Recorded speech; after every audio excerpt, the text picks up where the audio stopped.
cambio de fase, ¿vale? Intercambiadores de calor seguro que sí lo veremos, la parte por lo menos básica. Bien. ¿Qué nos proponemos entonces? ¿Qué nos proponemos entonces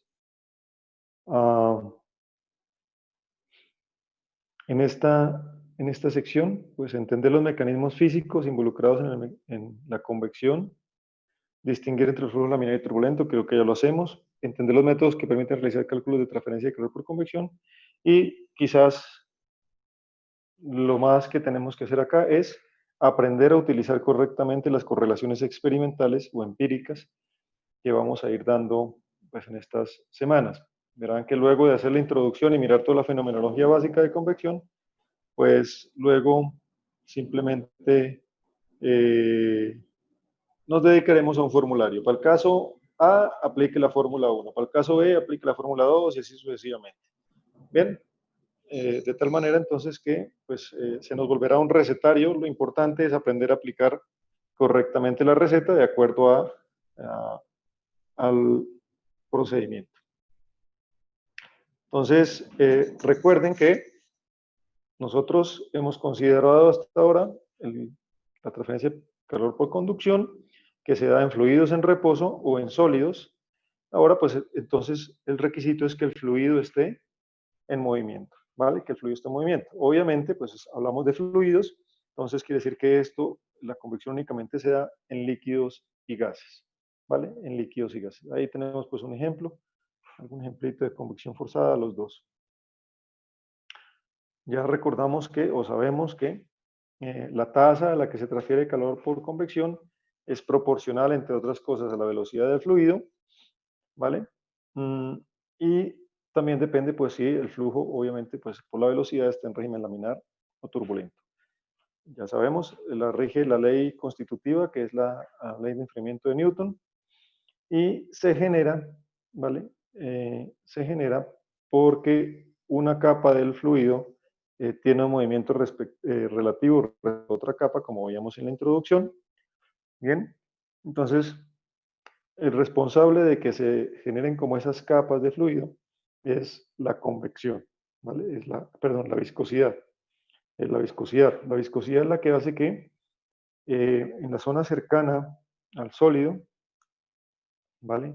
En la zona cercana al sólido, eh, el fluido tenga la velocidad del sólido, ¿bien? El fluido que está en contacto con el sólido tendrá la velocidad del sólido, y a medida que nos vamos alejando, pues el fluido va a obtener la velocidad que tenía antes de encontrarse con ese sólido, ¿vale? Y la responsable, indico nuevamente, repito, es la viscosidad. La viscosidad, entonces en fluidos no viscosos, pues no se da este fenómeno de la capa límite, ¿vale? La capa límite. Ustedes en mecánica de fluidos debieron hablar bastante de la capa límite. Entonces aquí hay algunos ejemplos pues ilustrativos de cómo un fluido se mueve como en capas. Bien, ahí tenemos pues las olitas llegando o saliendo de la playa, entonces vemos cómo se forman básicamente esas capas. Recordar que la convección puede ser clasificada de acuerdo al origen del movimiento en convección forzada, para lo cual necesitamos un elemento externo como un ventilador, una bomba, etcétera. Bien, o convección natural, el cual el movimiento del fluido se da por las diferencias de temperatura en la dirección, y el movimiento se origina en la dirección vertical, ¿vale? En presencia del campo gravitacional. Recuerden que ya comentamos que donde no hay un campo gravitacional, entonces no se puede dar, no se puede dar uh, este movimiento de transferencia de calor por convección de manera natural, ¿vale? Bueno, aquí tenemos pues algunos ejemplitos, tanto de convección natural como de convección forzada. Recuerden que siempre para que haya convección forzada tiene que haber un elemento externo que genere un movimiento del fluido. Es muy raro que nosotros encontremos con casos de convección natural o libre cuando el fluido está viajando en la dirección horizontal. Casi siempre podremos saber que estamos hablando de un caso de convección natural cuando, eh, cuando, el, cuando el flujo se da en la dirección vertical, ¿vale? Obviamente tiene que ser perpendicular a la gravedad. Bueno, entonces luego podemos clasificarla también dependiendo de por dónde se da el contacto del fluido con la superficie. Entonces podemos clasificarlo en flujo externo, que es alrededor de o por encima de, y el flujo interno, que es por el interior de. ¿Listo? Por el interior de. Entonces, en el caso del flujo externo, el fluido obviamente no está confinado. Eh, la tasa a la que transfiere el calor por convección, pues será H, que lo aprenderemos a calcular, por el área superficial, por una temperatura superficial menos una temperatura de referencia, ¿vale? Entonces aquí empiezan las diferencias, ya empezamos a tener que aprender un poco, bueno, a ampliar un poco más con respecto a cómo calcular el H. La primera diferencia es que nosotros siempre en los casos anteriores tomábamos la temperatura de referencia, ¿vale? Porque no la daban, siempre decían la temperatura del fluido es tanto, ¿no? Y nosotros decíamos, bueno, la temperatura del fluido es tanto, la H es tanto y listo, ¿vale? No obstante, la temperatura de referencia, como veremos más adelante, va a cambiar dependiendo de si el, el flujo es externo o es interno. Bien, en caso de que el flujo sea externo, simplemente la temperatura de referencia será la temperatura en la zona alejada, por aquí en esta zona, digamos, alejada del el sólido, ¿vale? Es decir, ¿dónde veremos la temperatura de referencia? Pues los autores dicen aguas arriba de la superficie sólida, antes de que el fluido se encuentre con la superficie sólida, o en una zona lo suficientemente alejada del sólido, por acá, por ejemplo, de tal manera que el fluido no sienta la presencia de ese sólido, ¿vale? De ese sólido. Entonces, flujo externo, esa sería la temperatura de referencia. Área superficial, obviamente, pues ya lo sabemos, es el área de contacto, entre el fluido y la superficie exterior del sólido, ¿vale? La superficie exterior del sólido. Este es un caso particular donde tenemos podría ser un banco de cilindros, en que el cilindro esté entrando y saliendo de la pantalla y sea muy grande, ¿vale? Bueno, muy bien.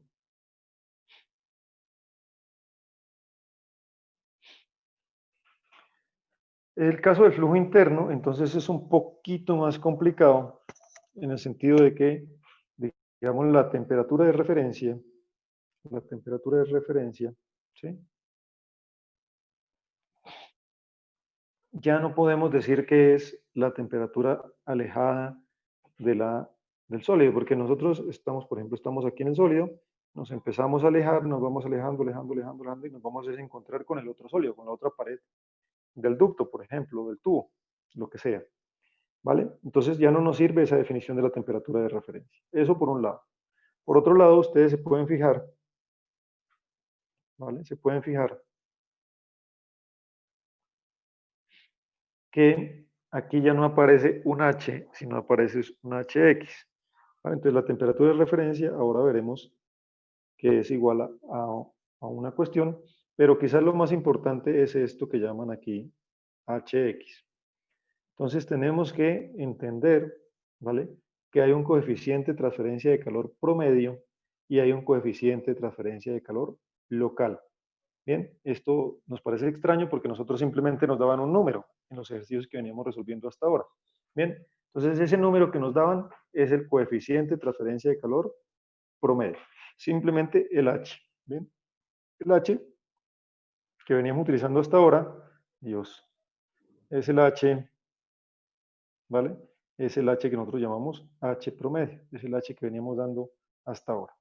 Este H sub X, entonces, es un H en un punto, ¿vale? En un punto determinado. Bien, entonces, digamos, si por aquí medimos X, en cada punto de estos que nosotros nos vayamos parando en nuestro flujo, vamos a encontrar un H diferente. ¿Por qué vamos a encontrar un H diferente? Porque la distribución tanto la distribución de velocidades en ese punto, en cualquier punto de estos, ¿vale? La distribución de velocidades en este punto, por ejemplo, podría ser algo de este estilo, ¿vale? Mientras es probable que a partir de este punto, pues la distribución de velocidades sea algo de este estilo. Entonces, si la distribución de velocidades es diferente, la distribución de temperaturas, ¿vale? La distribución de temperaturas también va a ser diferente, ¿vale? También va a ser diferente. Por tanto, nosotros tenemos que entender claramente la diferencia entre un H local, que es el coeficiente de referencia de calor, que se está dando en un puntico, en un punto aquí, ¿vale? Ese será diferente a este de acá, será diferente a este de acá, a la izquierda, a la derecha, ¿vale? Porque, repito, la distribución de velocidades cambia, la distribución de temperaturas también va a cambiar. Si la distribución de temperaturas cambia, por tanto, el de T de Y también va a cambiar, ¿vale? También va a cambiar, es decir, la inclinación, la derivada también va a cambiar, ¿bien? Eso hace que entonces este Hx sea un coeficiente local, ¿no? Puntual, medido en un sitio específico, ¿vale? Entonces, además de eso, fíjense que aquí lo que nos aparece no es un área, no es el área superficial, sino que nos aparece un delta de área. Obviamente, como esto es local, esto es en un punto, ¿sí? Esto es en un punto, supongamos que lo vamos a medir acá. Ahí tendríamos el hx. Entonces el delta de A obviamente tiene que ser un trocito muy pequeñito de área, ¿vale?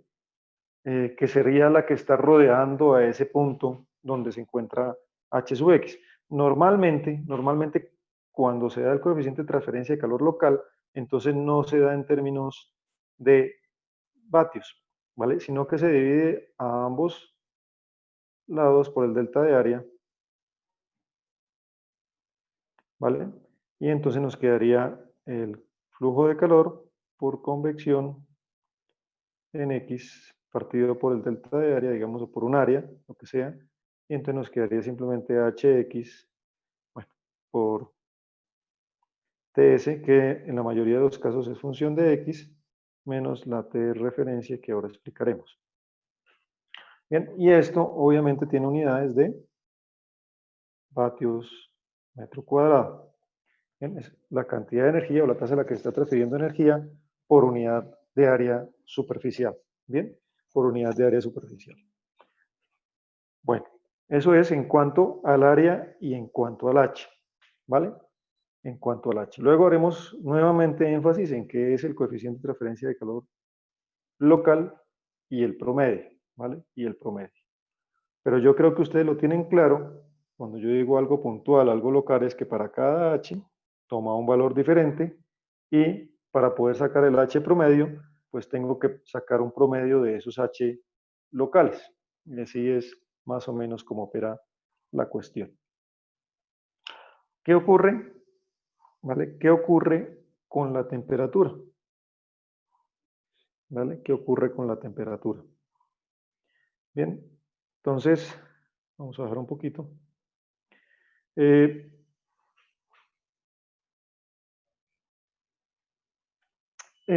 La temperatura de referencia, ¿vale? La temperatura de referencia. Entonces, como estamos calculando el H, ¿vale? Que quizás deberíamos ya quitar el área y esto decir directamente que es en vatios por metro cuadrado.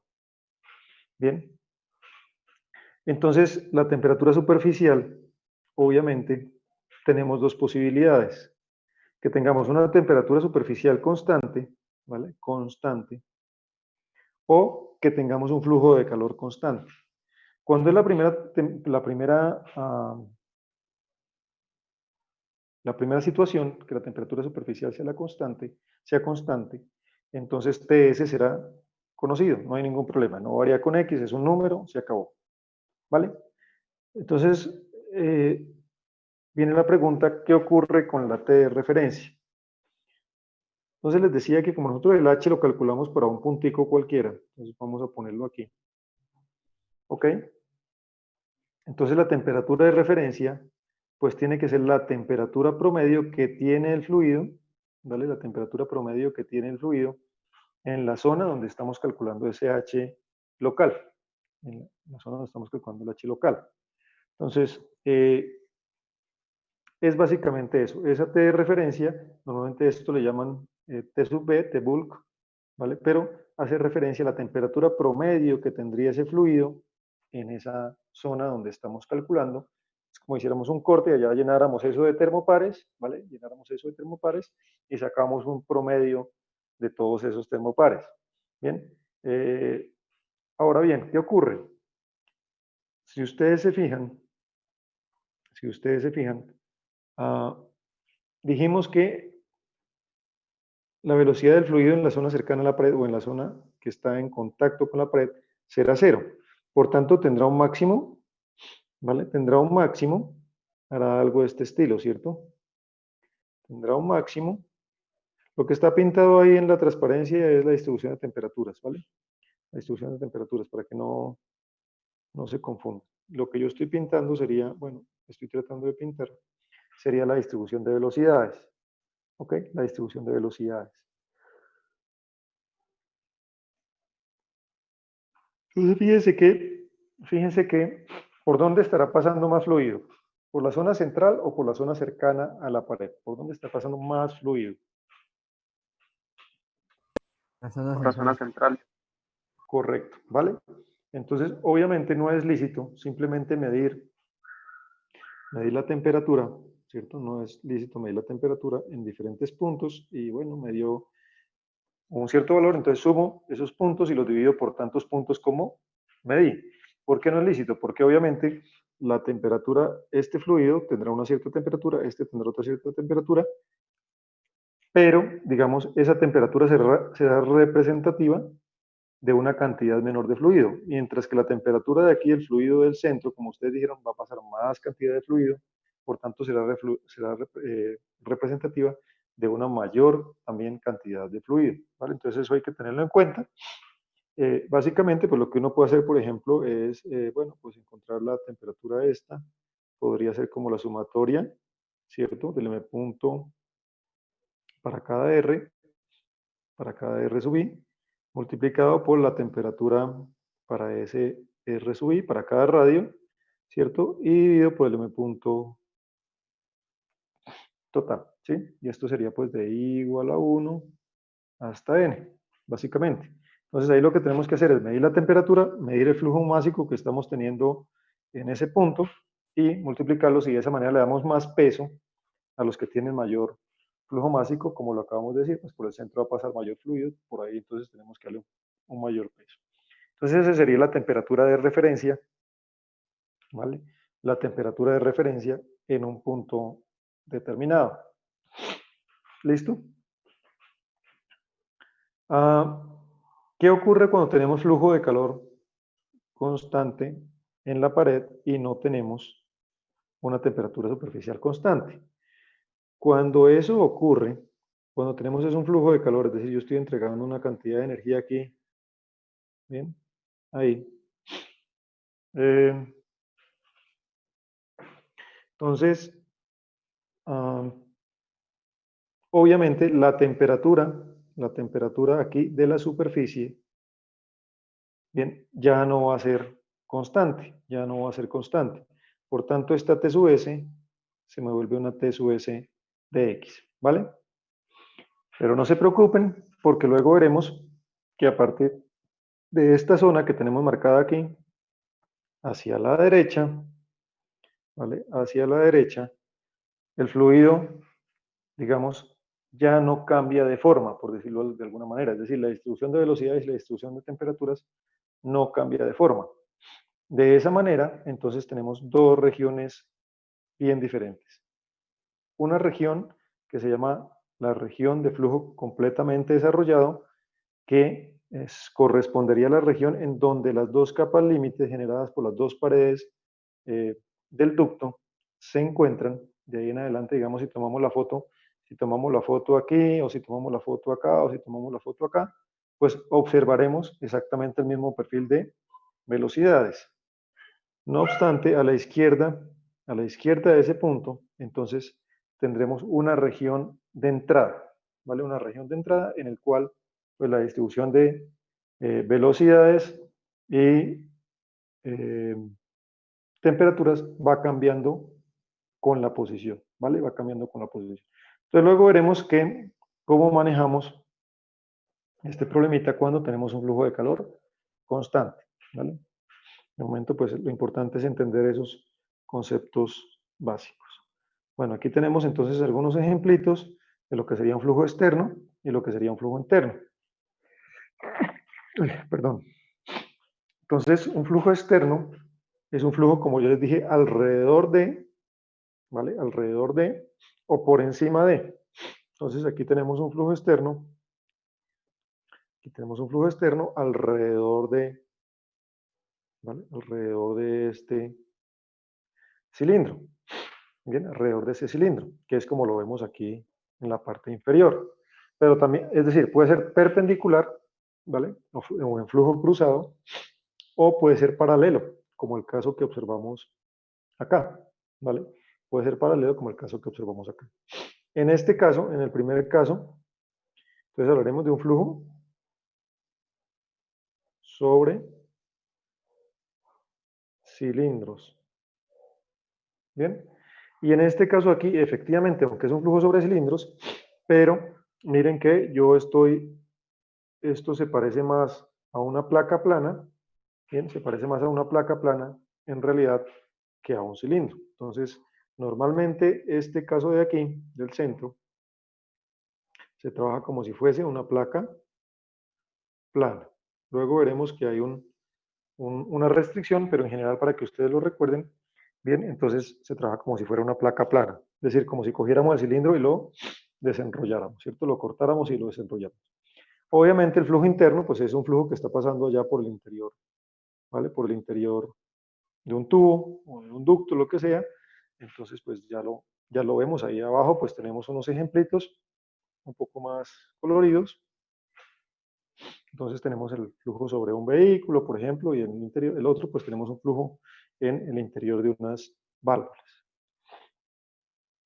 Bueno, entonces recuerden que nuestro problema ahora es encontrar el coeficiente de transferencia de calor por convección que le llamamos H, ¿vale? H.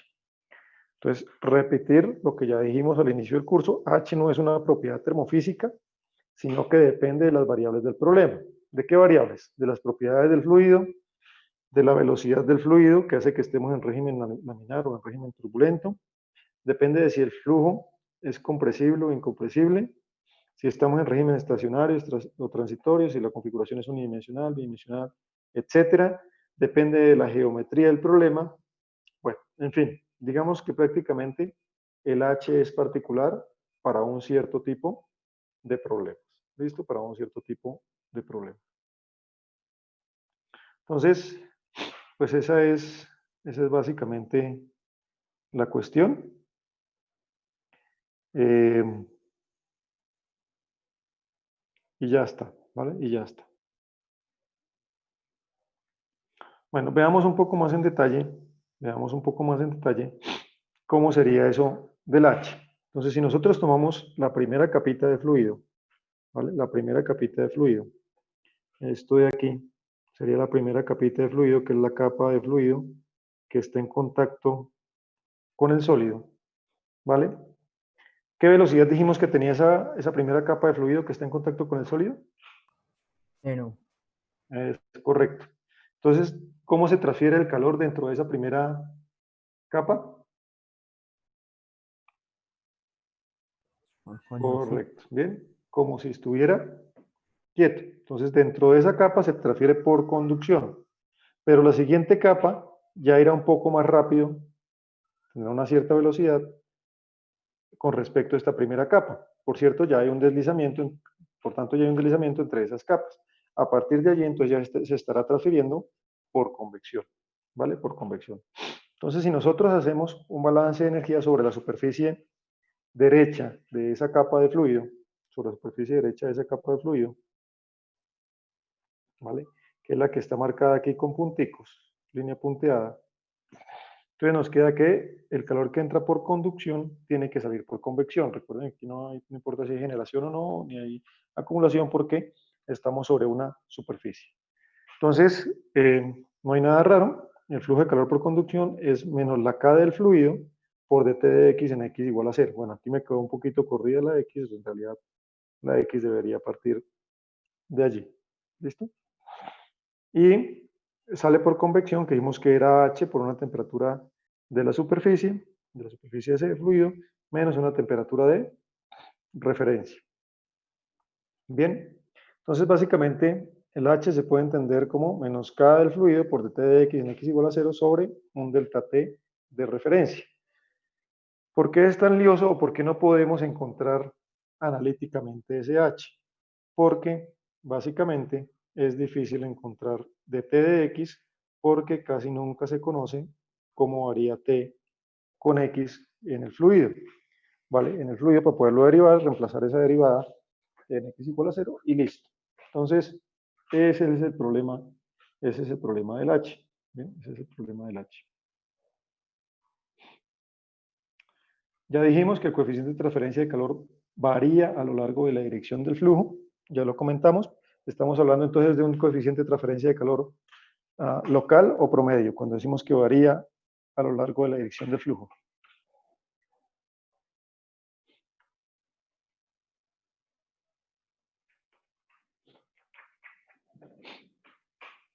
¿Qué dicen ustedes?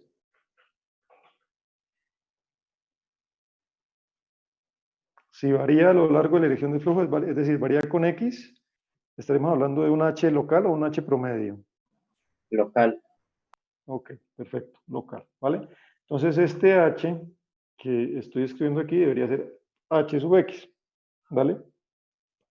H sub x. Muy bien. Entonces, como ya sabemos la definición de h y sabemos que tenemos que tratar de encontrar t, ¿cómo varía t con, bueno, t con y en este caso? T con y o t con x. Entonces, primero vamos a recordar un poquito, rápidamente, la definición de la capa límite de velocidad y la capa límite de temperatura o de energía. Bien, bueno, entonces ya dijimos que se generaba por la presencia de una superficie, aquí esto no debería ser placa, ¿vale? Sino una superficie sólida, ¿ok? De una superficie sólida, que se debe a los efectos de la viscosidad. Y lo que es interesante aquí es que el fluido por decirlo de alguna manera, siente la presencia de ese sólido hasta una cierta profundidad en el fluido, ¿vale? De ahí en adelante, entonces fíjense ustedes, digamos que de aquí para arriba, la distribución de velocidades permanece inalterada. ¿Qué quiere decir? Que la capa límite representa aquella zona en donde hay variaciones de la velocidad, ¿vale? De la velocidad. El espesor que tiene esta capa límite, que también varía con x, d de x, delta de x, ¿bien?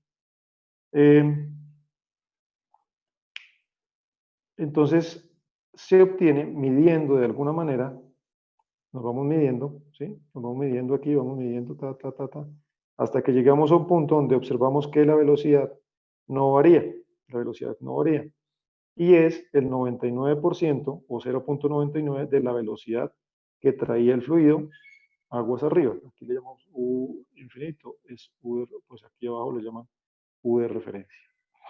¿Ok? Ese es básicamente, entonces, el espesor de la capa límite. Obviamente también va a cambiar con X, como está puesto aquí en el dibujo, le falta el X. Entonces, depende, ¿vale? Depende.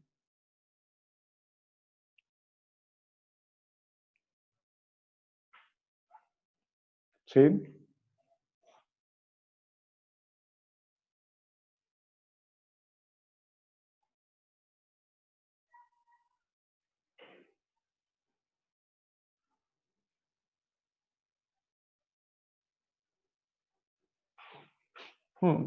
Digamos que empieza, si observan esta zona de acá, ¿vale?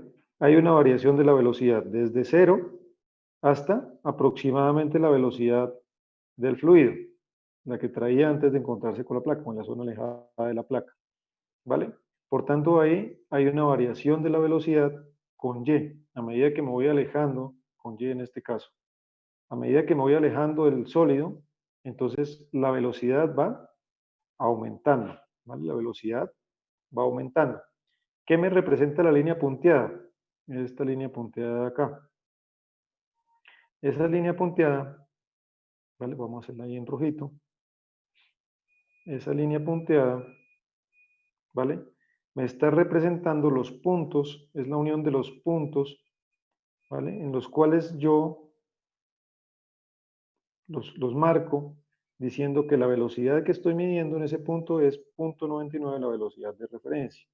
Dicho de otra manera, que a partir de ese punto hacia arriba, la velocidad, si usted se fija, desde aquí hasta acá los vectores de velocidad tienen exactamente el mismo tamaño. Lo mismo ocurre de aquí hasta acá y lo mismo ocurre aquí en este trocito, ¿vale?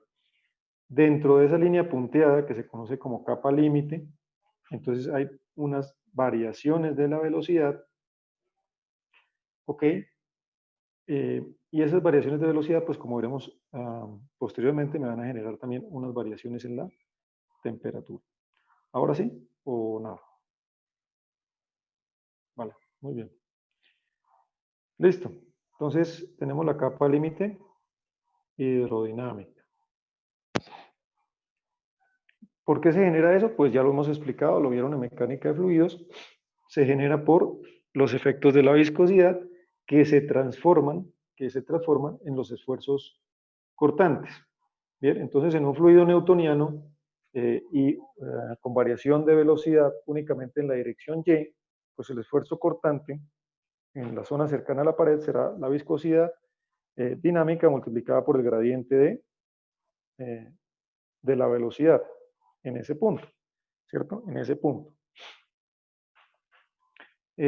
Obviamente si tenemos variaciones de la velocidad con X, Y y Z, pues entonces ya no calcularemos únicamente la derivada, sino que tenemos que calcular pues seguramente la divergencia o el gradiente, ahorita no lo recuerdo exactamente, creo que la divergencia de la velocidad, ¿vale? La divergencia de la velocidad. Bueno, para recordar también que hay dos tipos de viscosidad, la viscosidad dinámica y la viscosidad cinemática, no es más que la velocidad, perdón, que no es más que la viscosidad dinámica dividida por la densidad. ¿Listo? En mecánica de fluidos nos resultaba muy interesante que pudiéramos relacionar el esfuerzo cortante en la pared, ¿vale? Nosotros nos interesaba relacionar el esfuerzo cortante en la pared con la velocidad promedio, ¿vale? Con la velocidad promedio. Entonces, para eso nos aparecía este señor de aquí que le llamábamos coeficiente de fricción adimensional, en este caso C sub F. Bien.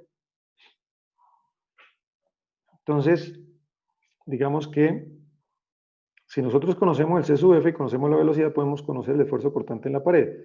Con el esfuerzo cortante en la pared, ¿vale? Podemos determinar la potencia que necesitamos para poder hacer que ese fluido se mueva y venza esos esfuerzos en las paredes. Por eso es que era interesante allá en mecánica de fluidos determinar el coeficiente de fricción, ¿vale? El coeficiente de fricción. Bueno, aquí hago un paréntesis. Aquí hago un paréntesis para recordar, nosotros tenemos la sensación de que siempre que calentamos un fluido, la viscosidad va a disminuir, ¿vale? Va a disminuir. Bien, eso es cierto, pero únicamente en los líquidos, únicamente en los líquidos. En los gases ocurre lo opuesto, en los gases ocurre lo opuesto. Cuando aumentamos la temperatura, la viscosidad también aumenta, ¿vale? También aumenta. Entonces a veces nos llevamos sorpresas porque nuestros ventiladores pues les cuesta mover el fluido a medida que se va calentando y es por el efecto seguramente de la viscosidad, ¿vale? De la viscosidad. Bueno, muy bien. De la misma manera, como les decía, que se genera una capa límite hidrodinámica ocasionada por la viscosidad, pues también se genera una capa límite térmica, es decir, yo voy midiendo la temperatura, ¿vale? Voy midiendo la temperatura, digamos, me voy alejando de aquí, empiezo a medir la temperatura y llegará en un punto donde la temperatura del fluido, ¿vale? La temperatura del fluido ya no va a cambiar. Y habrá otra zona donde la temperatura del fluido sí irá cambiando a medida que nos vamos alejando de la superficie sólida. Entonces mire que tenemos dos ejemplos. Aquí tenemos un ejemplo de enfriamiento a la izquierda y a la derecha tenemos un ejemplo de calentamiento. Es decir, en la izquierda la temperatura de la superficie sólida está más fría que la del fluido, por eso miren que la temperatura en la zona cercana a la pared es menor y va aumentando a medida que nos vamos alejando. Mientras que en la figura de la derecha, ¿vale? En la figura de la derecha, entonces la placa tiene una temperatura superficial, perdón, mayor y a medida que nos vamos alejando va disminuyendo hasta alcanzar la temperatura del fluido en la zona alejada. Igual, entonces también tenemos un tamaño de la capa límite térmica que obviamente va cambiando con X. Y la definición es bastante parecida, es decir, vamos midiendo la temperatura aquí, hasta que llegamos a un punto que encontramos que la temperatura superficial menos la temperatura que estamos midiendo es 0.99 la temperatura superficial menos la temperatura del fluido en la zona alejada de esa superficie, ¿vale? Y eso es básicamente. ¿Por qué insistimos tanto con el tema de la capa límite hidrodinámica y la capa límite térmica? Porque el fluido se comporta diferente, ¿vale? El fluido se comporta diferente dentro de esa capa o fuera de esa capa. Bien, dentro de esa capa recuerden que hay variaciones de velocidad, por tanto hay esfuerzos cortantes. Por fuera de esa capa límite hidrodinámica, el fluido tiene aproximadamente la misma velocidad, por tanto ya no hay esfuerzos cortantes. Bueno, sería muy interesante encontrar de alguna manera cómo relacionar el flujo de calor o la tasa a la que se transfiere calor con eh, con el coeficiente de fricción. O dicho de otra manera, relacionar el espesor o el tamaño de la capa límite térmica con la capa límite hidrodinámica. Bien, y eso lo conseguimos a través del número de Prandtl, ¿vale? A través del número de Prandtl. El número de Prandtl es la relación que existe entre la viscosidad multiplicado por el calor específico y dividido por la conductividad. Si el Prandtl es mucho menor que 1, quiere decir que el espesor de la capa límite térmica es mayor que el espesor de la capa límite hidrodinámica. Y a la inversa, si el Prandtl es mucho mayor que 1. ¿Vale? Bueno, no sé si hasta aquí hay alguna pregunta. Vamos a parar un poco porque ya se nos acabó el tiempo por hoy. Yo les comento si el jueves podemos hacer clase a partir de la 1. Entonces les estaré enviando el link. Si no les envío nada, quiere decir que hacemos la clase normal de 2 a 4. ¿Vale? Muy bien. ¿Preguntas?